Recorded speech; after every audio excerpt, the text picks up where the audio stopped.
Hello, I'm Professor Neeta Mathur and I'm an adjunct faculty at IBS Gurgaon. I've been an HR consultant for the last 25 years and in those 10 years plus I have also been as a recruiter or a headhunter. So I think I would like to share what an interviewer expects during the interviews when they are sitting on the other side of the table. What is the expectation recruiter has?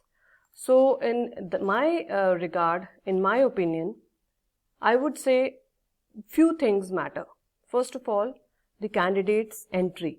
How the person who is looking for a job enters that particular location or office or that particular meeting point where the recruiter and the person who is the candidate are meeting. So how the person enters that room is a big thing. Then knowledge about the company and the position applied for. The recruiters would want the person to understand that. Domain or functional knowledge, positive attitude for sure, and the exit. So let's take up these points one by one and try and explain what is the best way to kind of deal with these things. Now, having witnessed hundreds of candidates walking in, I have kind of broadly categorized them into three categories. The first one, as you can see, is the timid mouse. Not at all sure about oneself, opening the door very timidly and then poking their head, not very sure what they might have to face with, all confused. Their eyebrows almost touching their hairline and eyes wide open, almost petrified. A hesitant permission to come in and muffled greeting to the interview panel, or maybe forgetting to wish the interview panel altogether. That also happens, they are so nervous, they forget, and almost avoiding the eye contact as if the moment you meet the eye, the recruiter would know what you know about yourself that you don't know. You're getting my point? So you have to really be prepared to be confident. The next, second category is the curious cat. That is how I have termed or categorized these people. Here the door opens and the head peeps in, eyes moving quickly to take all details in, and with a slight frown, you will notice that this candidate would have that slight frown as if saying, come on, let's get over with it. I have better things to do, so either select me or reject me, but let's finish it off. That is the kind of body language which is exuded from this kind of candidate. So this is the second category, the curious cat, right? And the third category, which you've already guessed, is the sunshine candidate. You get the picture, the door opens and there they are, smiling confidently as if genuinely happy to be there, greeting all the present members very smartly and announcing himself or herself.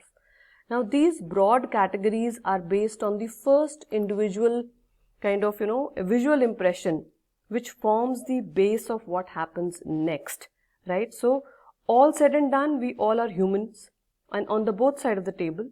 So how one reacts and impacts the other are basically the first impression which matter. So now this entry is done, you decide what kind of category you fall into and which one is the best one and get into that particular category. So of course, I would say the sunshine being the most impressive one. So that is how an entry should be made. Moving on to the next expectation of a recruiter is knowledge about the company and the position. In our previous sessions regarding the same, we have covered this in detail that one should really be prepared when they are going for an interview, because a recruiter is very frustrated to know that the person has not even taken that time or effort to understand basics like, having gone through the website or knowledge about the competitor, what are the key skills or the requirements of the job. So these are the very basic things which a recruiter expects from the candidate who's there for an interview. The next thing or the next expectation of a recruiter is your domain or your functional knowledge. See, you have done your 2 years or you have spent the whole course studying on various theoretical and conceptual part of the subject which you have opted for. It could be any specialization, it could be a mixture of two specialization. So you should be aware of what you have studied. Simple theoretical concepts should be clear to you. If we are asked to explain something or apply them somewhere, you should definitely be having that flair, that confidence to explain things. And then, of course, you are expected to understand and remember about your summer internship project. What were you learning?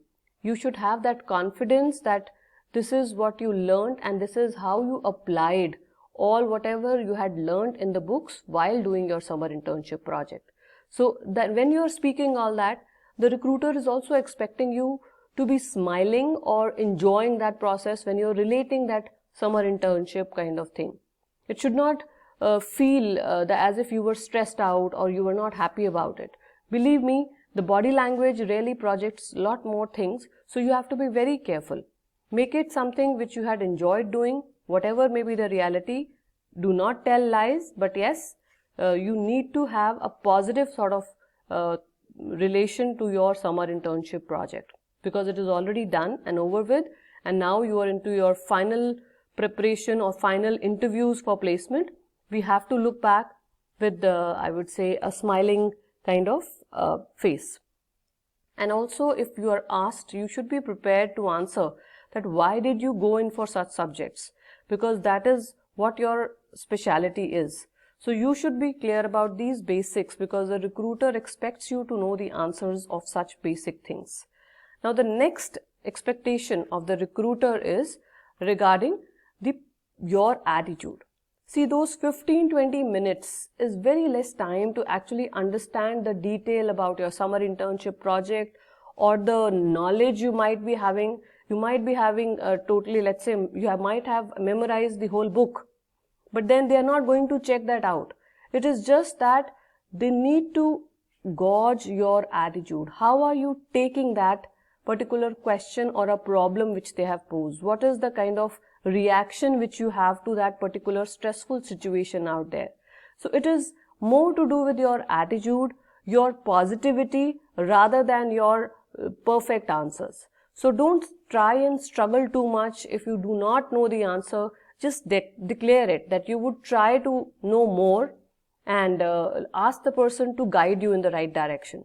So that is the kind of attitude which they are looking for, rather than a person who is a totally nerd and just not smiling. So here also you need to have that smile, that eye contact, which definitely we have covered in detail in where we talk about impression management and body language, right? So positive attitude is again one of the major expectation of the interview panel when you are sitting for your interviews.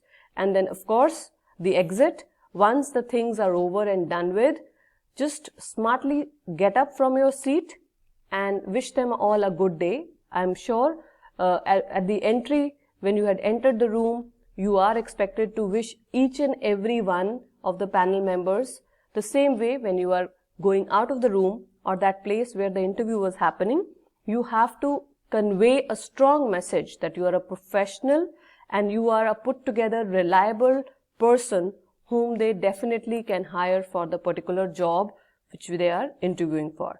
So all the very best, and let's hope you crack your interviews in the first go.